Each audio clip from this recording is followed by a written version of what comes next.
Muy buenas tardes, tengan todos y todas ustedes. Queremos darle la más cordial bienvenida y agradecerles una vez más por acompañarnos en esta sesión informativa de Construyendo Grandes Futuros.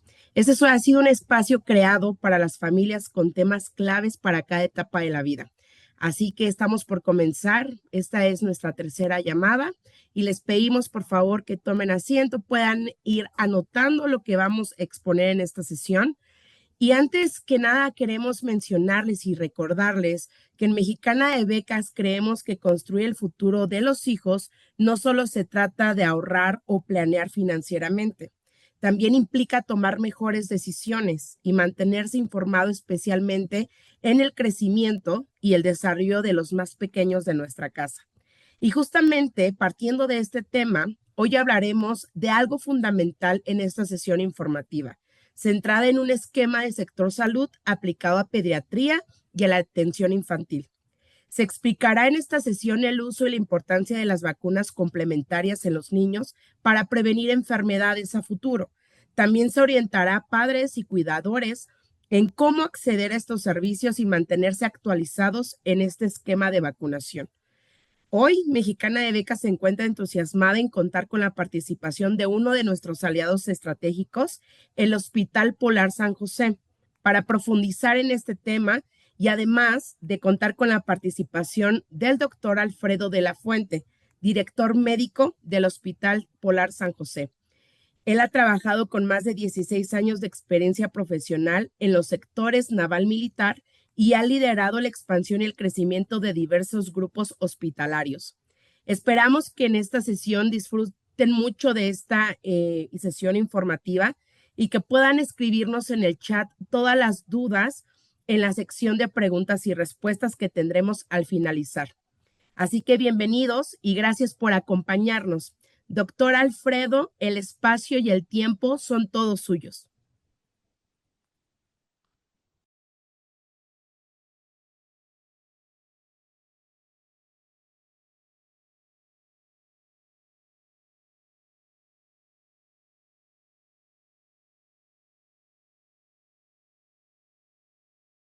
de que por el momento pareciera que las vacunas son cosas nuevas o muy recientes. Sin embargo, hay fuentes que sugieren alguna práctica de vacunación conocida como la variolización. Eh,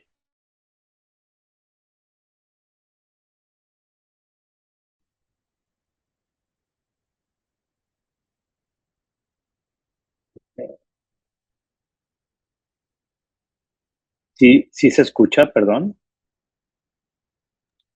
Así es, doctor, lo escuchamos perfectamente. Perfecto. Entonces, como les comentaba, derivado de la palabra viruela, se conocía antes como la variole, pero estos antecedentes vienen desde el siglo XV, siglo XVIII, y algunas fuentes lo reconocen desde el año 200 antes de Cristo. Aquí, perdón, se me fue ahí un número, el Esquema Nacional de Vacunación 2025, que no ha variado al 2026. Pero antes de empezar con esa parte, pues más o menos en 1796, Edward Jenner fue el que inoculó con la viruela, tomándolo de las lesiones que tenían la gente que ordeñaba las vacas, que era por donde se contagiaba, a un niño y vio que a pesar de tener una reacción importante, fue mejorando y después tomó la parte de una viruela humana y inoculó a otros niños y así fue surgiendo la primera formalidad de una vacuna. Y ya en 1806, aunque parecieran distantes, el presidente Thomas Jefferson en Estados Unidos, junto con Napoleón Bonaparte, reconocieron el trabajo de Jenner. Y eso pues ya acercándose al siglo XIX, Luis Pasteur pues desarrolla la vacuna de la rabia, ¿no? Que es una de los hallazgos como importantes y así sucesivamente a través de la historia se han ido desarrollando diferentes vacunas. Y la parte importante, ¿por qué vacunar? Sabemos perfectamente que previene enfermedades graves y es por ello mismo que se pueden evitar muertes importantes.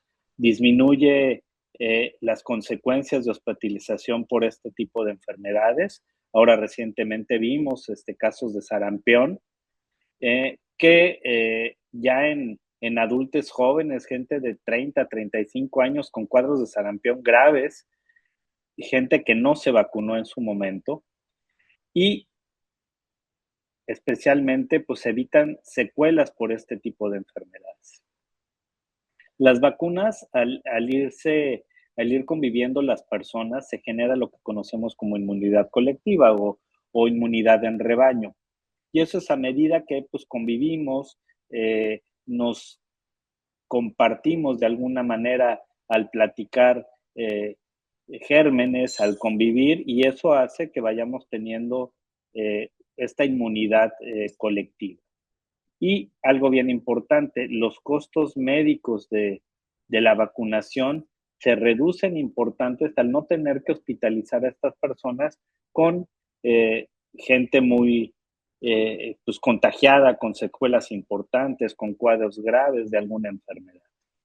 Y bueno, la vacuna como tal, hasta hoy en día, dicho por la Organización Mundial de la Salud, es la intervención médica de salud pública más efectiva de la historia. Es lo que ha salvado más vidas que cualquier otra gestión médica a través de la historia. Y bueno, en México los esfuerzos de vacunación se remontan a 1801 con el doctor Balmis, quien introdujo la parte de la vacuna, y 1908, casi un siglo después, se hace el Instituto Tecnológico Nacional para la generación de vacunas y así sucesivamente a lo largo de la historia. Ahora, en la diapositiva lo que vemos es el cuadro actual de vacunación. Y esto es importante conocerlo porque ahí empezamos. Empieza la vacunación desde el recién nacido con algunos esquemas, pero la primera vacuna o la primera aplicación que recibe un recién nacido no es BCG, no es alguna otra vacuna. Lo primero que le inyectan a un recién nacido es vitamina K y se le hace una profilaxis oftálmica. Se le pone cloranfenicol en sus ojos para evitar que tengan una infección derivado del propio nacimiento, ¿no? Y que no tengan alteraciones en la coagulación. Después ya vienen estas vacunas, ¿no? Que algunas son al nacimiento, prácticamente en el recién nacido, la de hepatitis B, la BCG, que vamos a irlas describiendo poco a poco. Hay otras que son antes del año o al año, a los 18 meses, a los 4 años y a los 6 años. Ese es el esquema universal de vacunación que está reconocido en todo el mundo. Si gustamos pasar a la siguiente diapositiva. Y aquí es como empezamos, ¿no? ¿Qué es cada una de las vacunas? La primera vacuna es la del recién nacido, la BCG, que lo que previene es la tuberculosis. Decían hace algunos años que ya no había tuberculosis, sin embargo, con la aparición de otros procesos, infecciones graves, como fue el caso del síndrome de inmunodeficiencia humana, el VIH, empezó a haber casos de tuberculosis. Y no porque no se hubieran vacunado, sino porque el sistema inmune está tan deteriorado que empiezan a ser susceptibles de otras infecciones. La siguiente vacuna que se le aplica al recién nacido es la de hepatitis B y obviamente previene la infección por hepatitis, solo la tipo B, y algunos tipos de cáncer hepático se pueden limitar debido a esta vacunación. Y esta vacuna se pone en el brazo derecho y la de hepatitis B en el muslo. ¿Sí? Entonces, seguimos con la siguiente.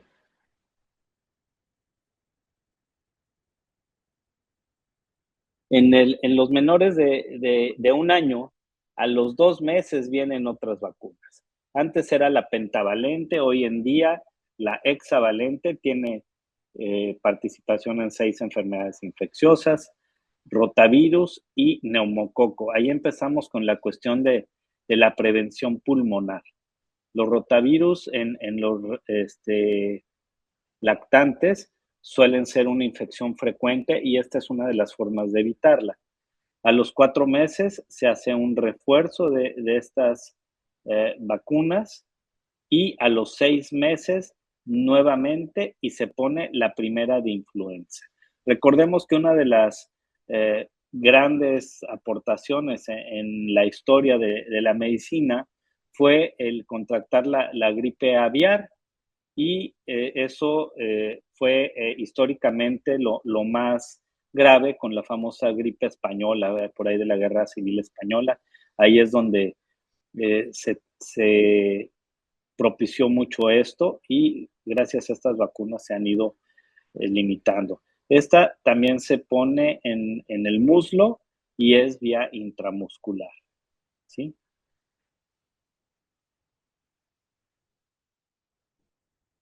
Podemos poner la siguiente. Y luego, pues no se acaba ahí, empezamos con un esquema de los 12 a los 18 meses y al año de edad empieza la vacuna de SRP o la triple, de sarampión, rubiola y parotiditis. La parotiditis son las paperas y también un refuerzo de neumonía. En los extremos de la vida, como lo vamos a ver un poco más adelante, la parte de la neumonía es importante cuidarla. Es cuando más se afecta pulmonarmente a las personas en edades tempranas o edades muy avanzadas. Y al año y medio, nuevamente una hexavalente, que es otro refuerzo. Y aquí los sitios de aplicación, pues igual son en el brazo y en el muslo, es decir, donde hay más masa muscular. Y podemos pasar la siguiente.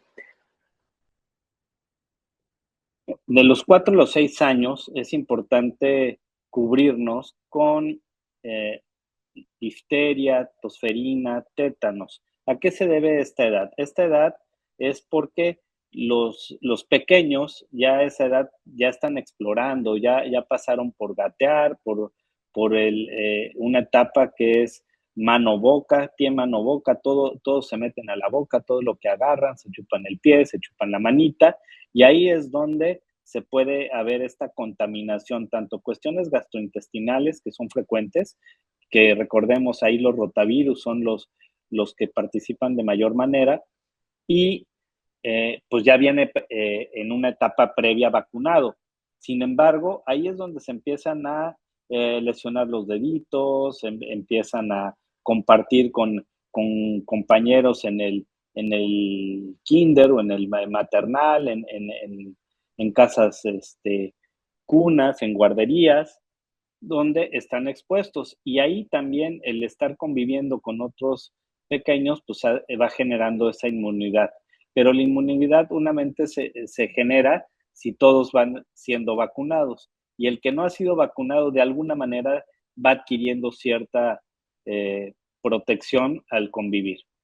Y a los 6 años, pues nuevamente tenemos sarampión, rubiola y paperas como un refuerzo. Esta, pues generalmente protege a los niños para una vida sana durante la etapa del preescolar y la primaria. Nuestra siguiente diapositiva sería de los 11 a los 16 años. Estas vacunas pues no existían hace muchos años y ahora esta vacuna de virus de papiloma humana está siendo muy activa, muy recomendada, ya que en edades cada vez más tempranas los adolescentes o jóvenes empiezan a tener una actividad sexual más frecuente. Y entonces ahí pues hay que evitar la posibilidad de tener una infección por virus de papiloma que mal cuidada puede llegar a degenerar pues el cervix en esta práctica con cáncer cervicuterino, cáncer anal, cáncer orofaringio, verrugas genitales, que muchas veces pues son descuidadas, y esta vacuna, tanto en niñas como en niños o adolescentes en estas edades tempranas, pues es una forma de protegerlos. Y también podemos hacer un refuerzo de las vacunas de tétanos, difteria, por la exposición que tienen a lesiones, sobre todo heridas, raspones y todo, donde puede haber esta contaminación y transmisión, sobre todo de tétanos, por estar, pues venir del piso, de áreas contaminadas, y en caso de que no hayan tenido una vacunación de sarampión correcta, pues se puede completar el esquema. Siempre es válido que si no se aplicó una vacuna, acudir al centro de salud, al hospital, con el pediatra, o con algún médico que pueda recomendar la forma de continuar y completar los esquemas de vacunación. La siguiente, por favor.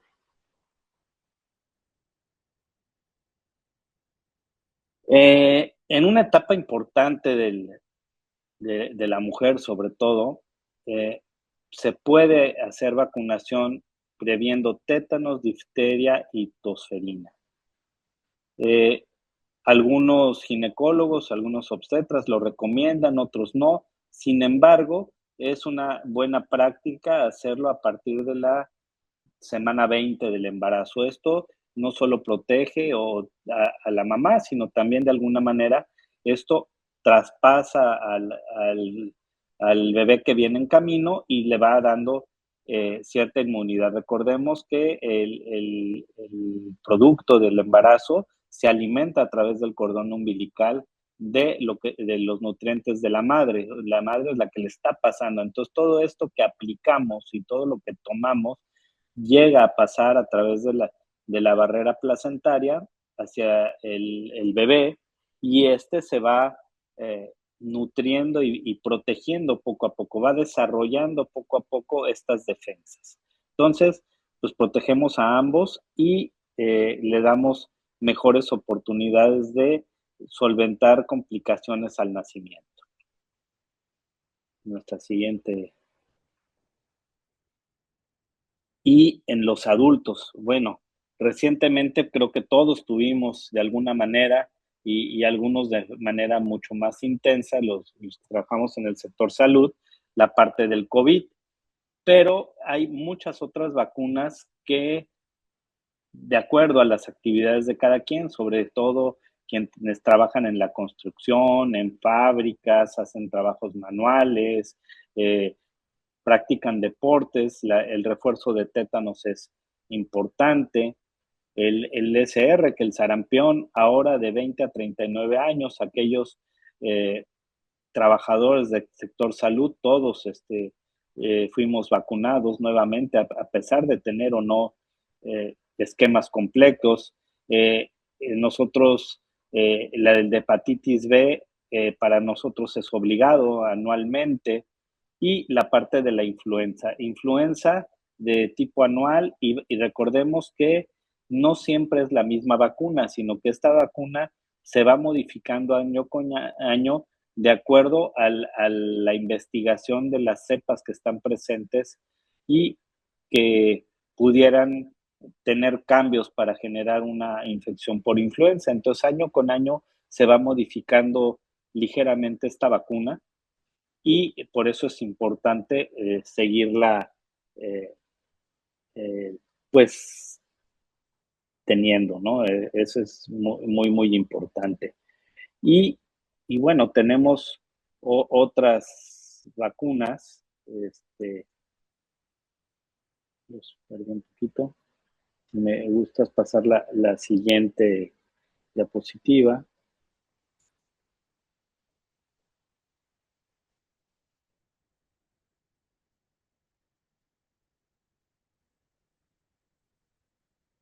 Tenemos otras vacunas, no solamente que se pueden aplicar en la edad adulta, que puede ser la hepatitis A, tenemos vacuna para varicela, hay meningococo, que también es importante en adolescentes, en personas que viajan mucho. Tenemos también vacuna contra el herpes, el dengue, la fiebre amarilla, eh, eh, obviamente las actualizaciones para COVID y virus sincicial respiratoria, que generalmente en recién nacidos de alto riesgo o lactantes de alto riesgo, adultos mayores y mujeres embarazadas, es importante. Y bueno, las de neumococo. Todas estas vacunas complementarias, algunas son opcionales. No sé si,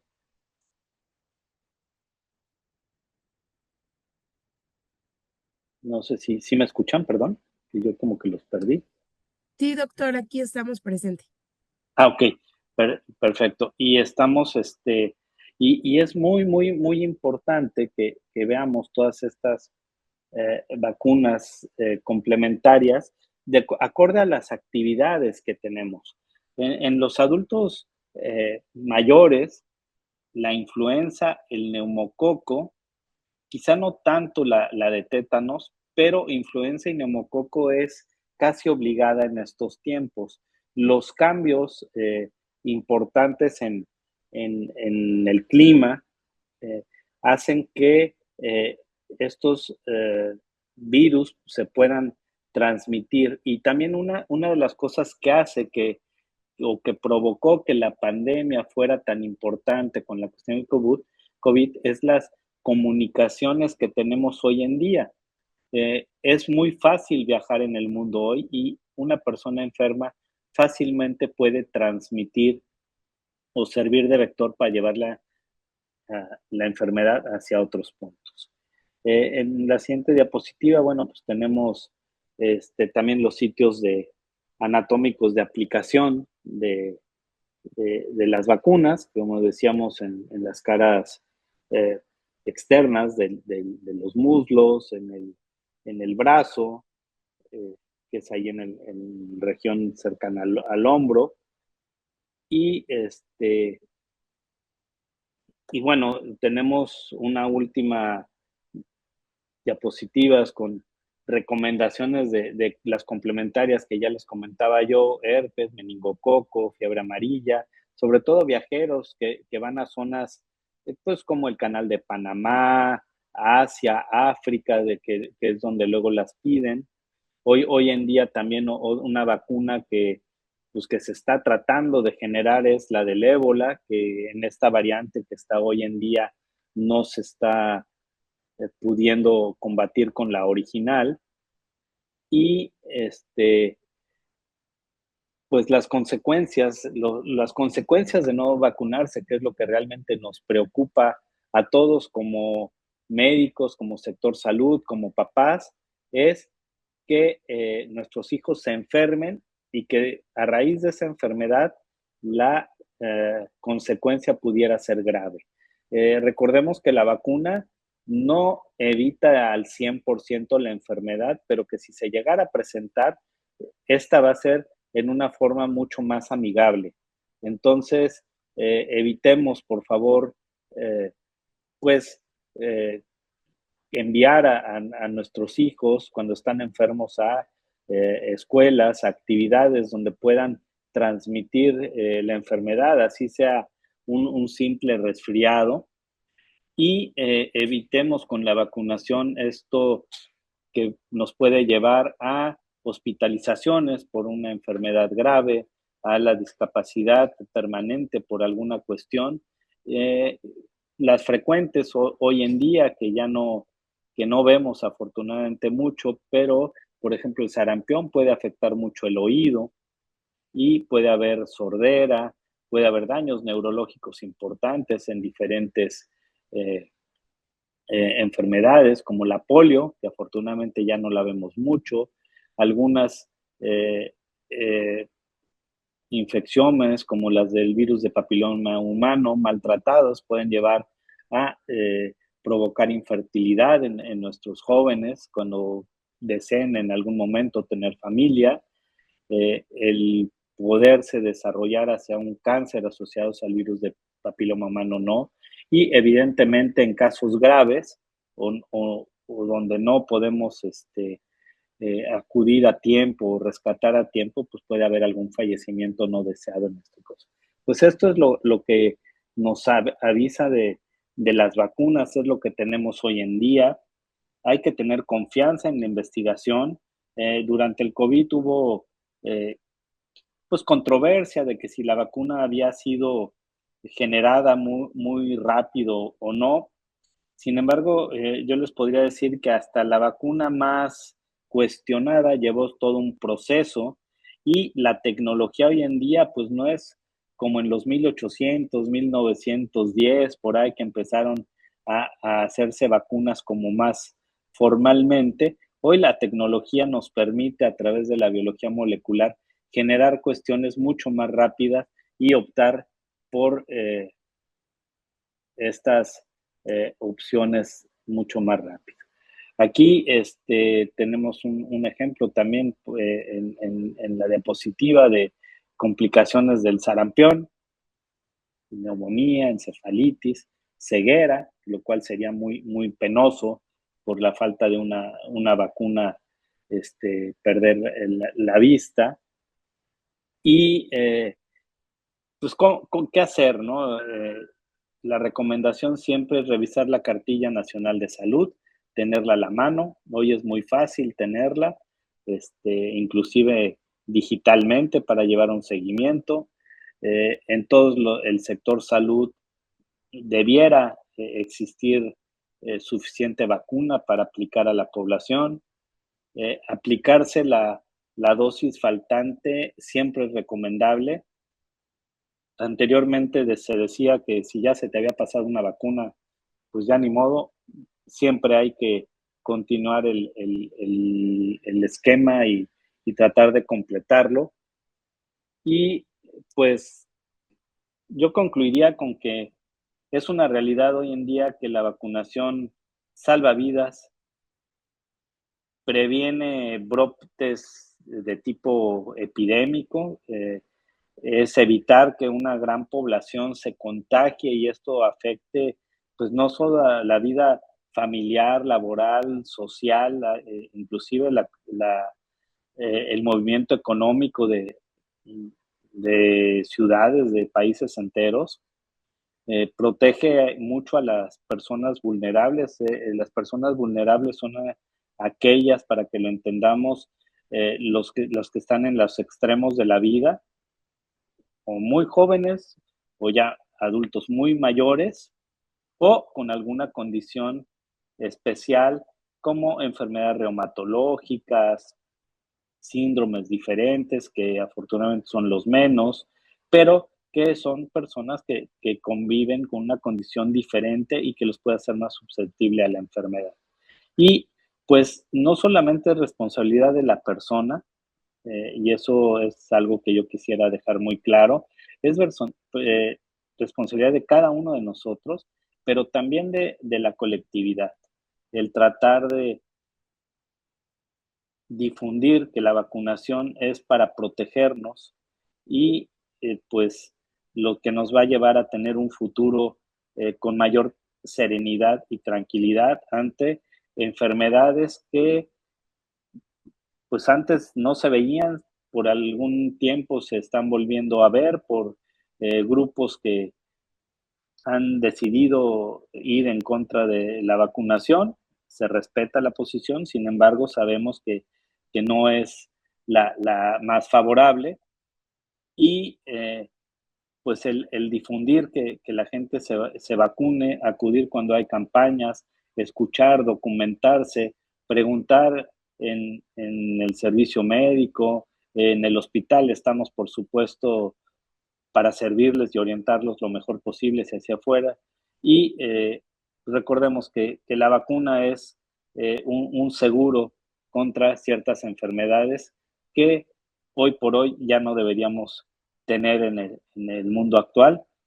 Regresaron, pero las podemos volver a remitir y minimizar para que esos pequeños casos que llegara a haber en algún lugar sean sin consecuencias graves.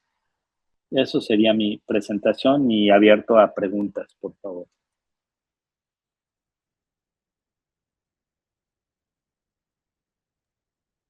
Muchas gracias, doctor Alfredo. Sin duda ha sido una sesión informativa muy fructífera y por supuesto que sí tenemos algunas preguntas que están mandando en el Claro, panel que me gustaría leerlas para usted. Para guardar un claro, poquito el orden, hemos decidido restringir un poquito los micrófonos y las cámaras. Sin embargo, ok, queremos leer para usted estas preguntas. Nos claro, preguntan en el chat, ¿por qué hay vacunas complementarias y otras que sí consideran no en el sector salud? ok. Bueno, las vacunas complementarias dependen, muchas se han desarrollado en ciertas zonas del mundo, donde la parte endémica es más frecuente que se suceda. Entonces, eh, lo que pasa es que hoy en día eh, estos complementos generan refuerzos.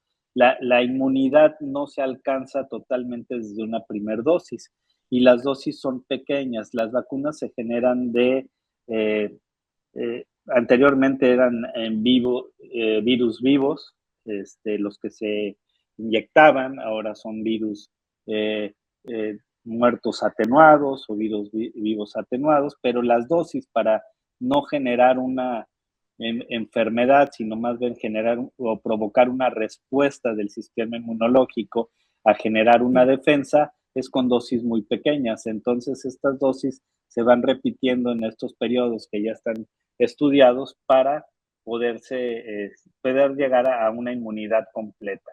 Y otras complementarias, pues depende mucho de las actividades de las personas. A nosotros, por ejemplo, en el medio naval militar, Ujú. con los viajes de los que tuvimos la suerte de estar en el buque escuela, en el velero, o ir a Tailandia con el tsunami y esas cosas, pues se nos aplicaron una gran cantidad de vacunas como refuerzos para no estar expuestos a enfermedades por el tipo de ambientes en los que estábamos trabajando. Pero eso depende mucho también de la gente que viaja mucho, gente que viaja pues a África, a Sudamérica, a la zona del Amazonas, donde Ujú. ciertos vectores como el mosquito anófeles que transmite la fiebre amarilla, pues es frecuente y pues no sabemos distinguir el mosquito. Entonces lo más fácil es Claro. vacunarse y evitar que se nos vaya a contagiar este tipo de enfermedades. Excelente, doctor. Y justamente hablando de la aplicación de las vacunas, nos comentan por acá, ¿hay alguna diferencia entre las vacunas producidas por un laboratorio u otro? Y como ejemplo, menciona, antes del COVID no sabíamos qué laboratorio hacía tal o cual vacuna.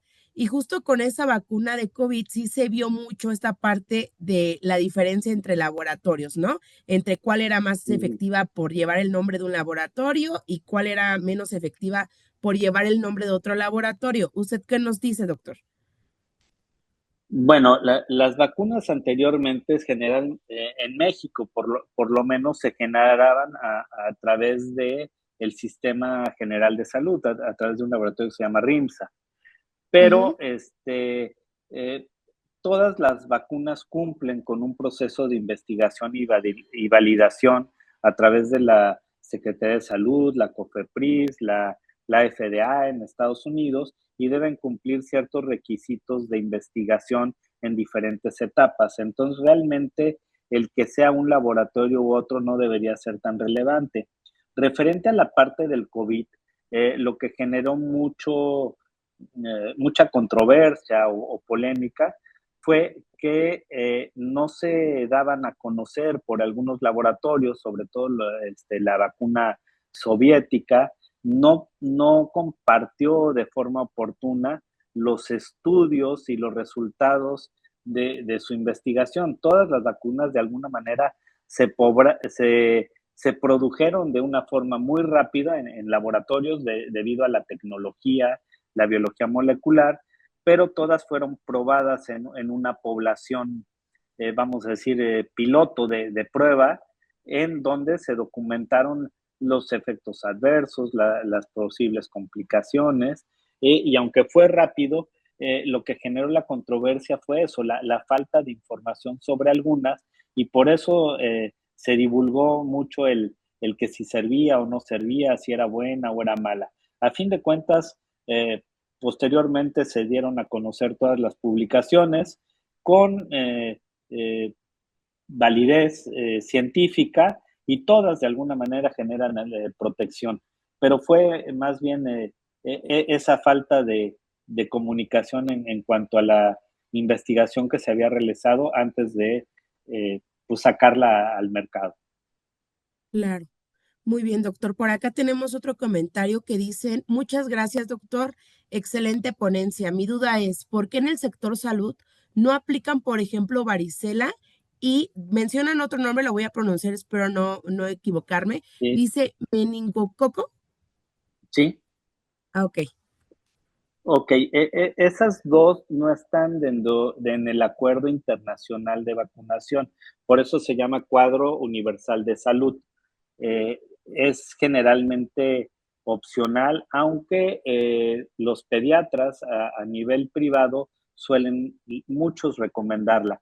La Ujú, varicela es la varicela zoster, vamos a decir, que todos los que han tenido algún fueguito en la boca y demás, pues ese es una secuela de que alguna vez pasó por el sistema el virus de la varicela zoster. Entonces, el herpes zoster como tal, y no hablemos del herpes como una enfermedad de transmisión sexual, sino el herpes común, ese es el que se transmite fácilmente, es el que en muchos lugares lo conocen como enfermedad del beso, y ujú. pues se transmite fácilmente. Entonces, sí es recomendable, no está dentro del esquema universal, porque no en todas las regiones del mundo se presenta de la misma forma. Y el meningococo no es tan frecuente, pero hay regiones en el mundo, por ejemplo, las regiones sobre todo donde se hace mucha ganadería y demás, y se Ujú. está expuesto a, a, pues a la cría de cerdo, borrego, cabra y todo eso, sí se aplica porque es frecuente que se transmita, no del animal al humano, pero en la convivencia y sobre todo cuando hay deficientes prácticas de higiene, es cuando se puede Claro. llegar a dar un contagio, y ahí es donde pues conviene la vacuna para tratar de evitar. Bien.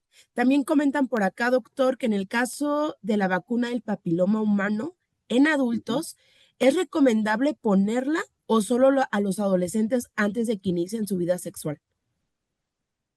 En mi experiencia, yo he visto que sí, algunos médicos la aplican en adultos, no está contraindicada. Yo creo que es favorable. Se ha preferido iniciar con esta vacunación en adolescentes, eh, ya que puede haber descuido en los cuidados de las relaciones, ¿no? Entonces, para hacerlos menos susceptibles a este tipo de infección. Sin embargo, no hay una contraindicación para que en el adulto se pueda aplicar. Perfecto, doctor. También tenemos otras 3 preguntas más y Ujú. dicen por acá, si se me pasó a aplicarle alguna vacuna a mi bebé o a los más pequeños, ¿qué me recomienda hacer, doctor? ¿Aplicarla una vez que pasó para estar al día con el cuadro de vacunación? Sí, hay que ver, ya sea en el mismo sector salud o con su pediatra, la forma de completar el esquema. Sí es importante retomarlo y generar la inmunidad que se espera. Y solamente habría que ver cuáles son las que se pasaron y en qué momento es el más adecuado para poderla aplicar. Pero sí es conveniente hacerlo. Excelente, doctor. También tenemos otra pregunta y nos dicen, ¿las vacunas pueden causar la enfermedad que intentan prevenir? Difícilmente. En algunos casos puede llegar a haber una reacción eh, ligera, que Ujú, puede ser un poquito de temperatura, quizá un rash muy leve, pero tanto así como producir la enfermedad, no. Más bien, Ok. lo que se hace es alertar con una dosis muy baja de la enfermedad al sistema inmunitario para que éste Claro. genere una respuesta y pueda reconocer ante una infección importante este agente extraño y pueda responder. Entonces, realmente lo que se hace es preparar al sistema inmunológico para que se defienda. Es como avisarle, esto es malo y lo va a poder reconocer y responder ante la enfermedad sin provocarla. Muy bien, doctor. Estamos cerrando el espacio de preguntas y respuestas con estas dos últimas y una de ellas Ujú. dice, ¿por qué hay personas que tienen una reacción mayor que otras cuando les ponen la misma vacuna? Depende mucho de la respuesta de cada persona. Cada individuo responde de manera distinta. Es poco frecuente que alguno tenga una reacción más fuerte, sin embargo, puede suceder. Esto es como cuando a una persona le recomendamos un antibiótico y a otra persona resulta que es alérgica a ese mismo antibiótico Claro. o recomendamos algún medicamento para controlar la presión arterial y a unos les damos uno y a otros otro, pues depende de la condición de cada paciente y eso corresponde a la individualidad de la persona. Cada quien puede o no responder de manera distinta, inclusive al haberse expuesto, eh, por ejemplo, por años, por ejemplo, a penicilina y de repente hace una Claro. reacción alérgica. Esto es eh, pues libre albedrío de nuestra forma de defendernos del medio y cada persona es un mundo diferente en esta parte de la inmunidad. Muy bien, doctor. Como último, bueno, última pregunta y comentario, nos dicen, excelente presentación, doctor, y muy valiosa la información. Una pregunta, ¿qué lecciones dejó el COVID sobre la prevención y la vacunación? Bueno, a mí me tocó estar en hospital COVID. Yo creo que inicialmente, cuando empezó el COVID, pues no sabíamos exactamente qué era o cómo venía. Ujú. Después de 6 meses, cuando ya empezó a haber las primeras fases de vacunación y demás, sí vimos disminución en la gravedad de los pacientes que llegaban al hospital. Aquellos que sí lograron tener una vacuna o dos, los cuadros eran menos graves, se requirió menos ventilación invasiva, intubaciones, traqueostomías, o sea, sí bajó mucho la forma de presentación de la enfermedad. Definitivamente, yo creo que la mayor enseñanza es que podemos hacer por prevenir eh, enfermedades a través de la vacunación. Eh, la forma en que pueden eh, estos virus, porque finalmente la vacunación es para cuestiones virales, los virus también de alguna manera van mutando y van cambiando a través del tiempo según Sí, se van defendiendo. Vamos a decir que, aunque no son, el virus no es como tal, es vamos a decir así, es una proteína que reacciona, no es un ser vivo como tal, pero que va mutando y va cambiando según la exponemos a este tipo de vacunas, ¿no? Las enfermedades van eh, aprendiendo y el cuerpo va aprendiendo a responder a lo que se va exponiendo. O sea, cuando yo tomo un antibiótico, por dar el ejemplo, pues mi cuerpo reacciona de una forma y para un nuevo cuadro infeccioso, pues a lo mejor debo cambiarlo y no siempre tomar el mismo porque pues voy a necesitar mayores dosis o ya no va a ser el efecto que corresponde.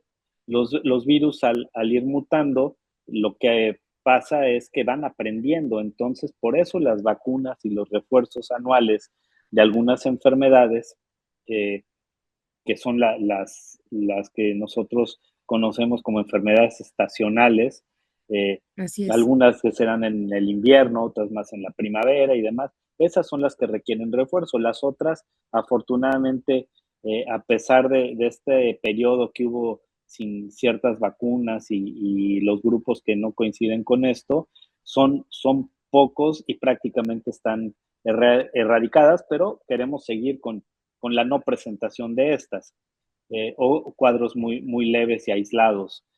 Aquí la cuestión es, y yo creo que el aprendizaje mayor fue, las vacunas funcionan, aligeran los síntomas, los cuadros de la enfermedad son más nobles y dan oportunidad a un tratamiento y sobre todo pues, a salvar vidas. Claro. Muy bien, doctor, le agradecemos bastante su participación. Ha sido una sesión realmente informativa, muy nutritiva para cada uno de los que estamos en esta sesión informativa. Para terminar, doctor, yo sé que ya ha dado una reflexión final, pero sí nos gustaría muchísimo que pudiera darle un consejo a todos los que están en esta sesión, que algunos son padres de familia, ¿verdad? Tienen niños pequeños, otros son adultos también y tienen personas mayores en casa, pero nos gustaría que les pudiera dar un consejo, una reflexión sobre este tema que ha abordado en esta tarde.